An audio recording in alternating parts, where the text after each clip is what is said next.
Hello again, everyone. So I used a military vessel tracking website to follow the United States Naval Hospital Ship Comfort as it was headed up the Atlantic. There you see it in red in the middle, coming into New York Harbor with a lot of smaller vessels around it. This, of course, made me think of how many vessels are out at sea at all times. I think this is going to be an unfortunate coronavirus tracking story later on. We know what's happening in the airports, but ships at sea, submarines, there's a story yet to be told there. From our vantage point, you can see down toward Pier 90 at the cruise ship terminals, which have been modified and very quickly. There's the press starting to arrive at around 3:30 in the morning for the arrival. The cruise ship terminals have to be modified, as did the ship itself. Last time it was here, obviously, was after the September 11th terrorist attacks. It arrived, I remember watching it come up the Hudson from the edge of the Hudson River there when I was living in Greenwich Village. Came in the evening on September 14th. That's it docked at Pier 92. Our building is just beneath the Empire State Building there.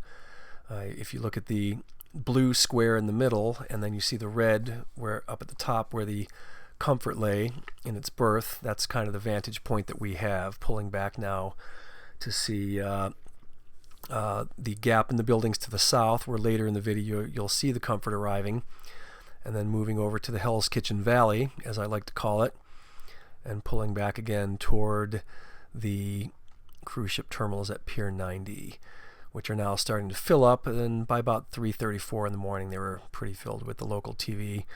But I have to say, it was an impressive operation to watch over the 2 days before. They had a lot of dredging to do. They had a lot of conversion. That is a cruise ship gangway being taken away on a barge right there to free up space. Daybreak now.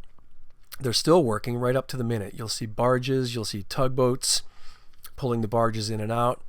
Cranes were still reaching down and pulling up detritus from both in front of the pier and from the berth itself where it had to come down. So they needed to clear up space because of the deep draft of the ship.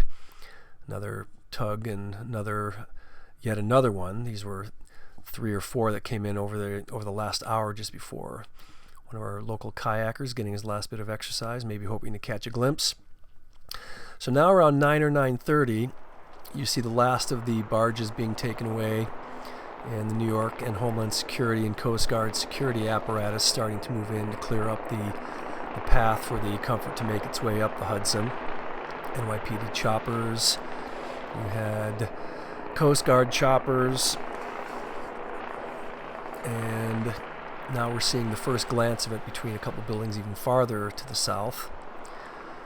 The final parade of security ships making their way up. You had Coast Guard again, NYPD, as I said, Homeland Security. You had fast gunboats, tugs, of course, because they had to get over there and prepare to push the Comfort into place. Now we're starting to see the Comfort come into view. The Comfort did not start out as a hospital ship.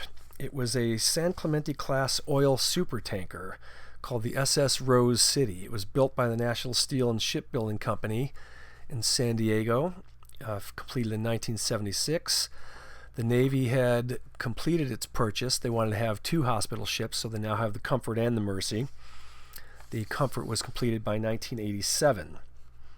Interesting note that the bulkheads used to separate the oil were not removed during the retrofitting, nor were the hatches added to improve horizontal movement through the ship. So the patients have to come up and then back down when they're being moved.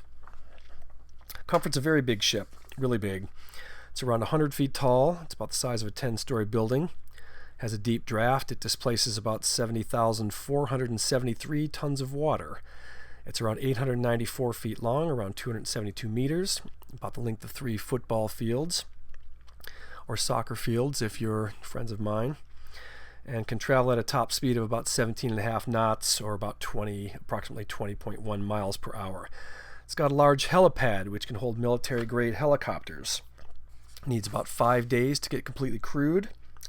Has about 1,000 beds, 500 of which are designated for minimal case needs, another 400 for intermediate cases.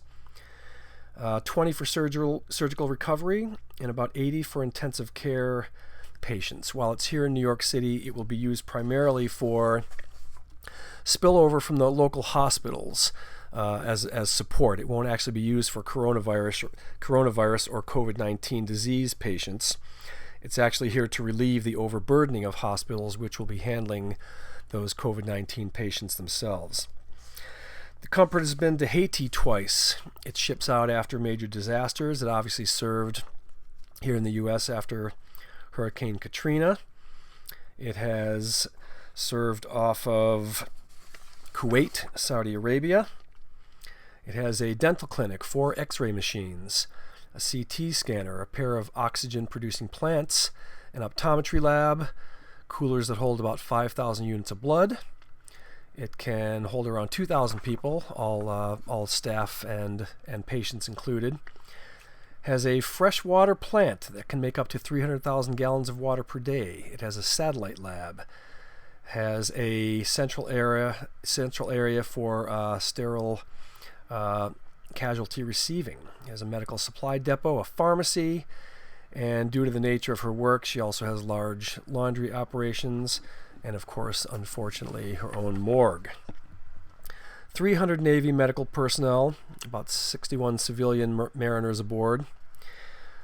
Famously, after 9/11, one of the cranes broke down, and it was normally used to bring supplies onto the ship. This was kind of a famous story back then.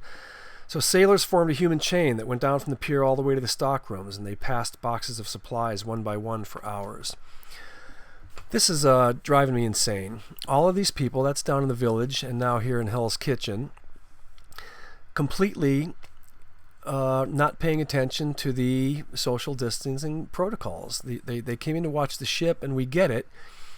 But what's the point if you're not wearing masks? This was a huge news story over here for the last 24 hours. People for whatever reason still just don't get it.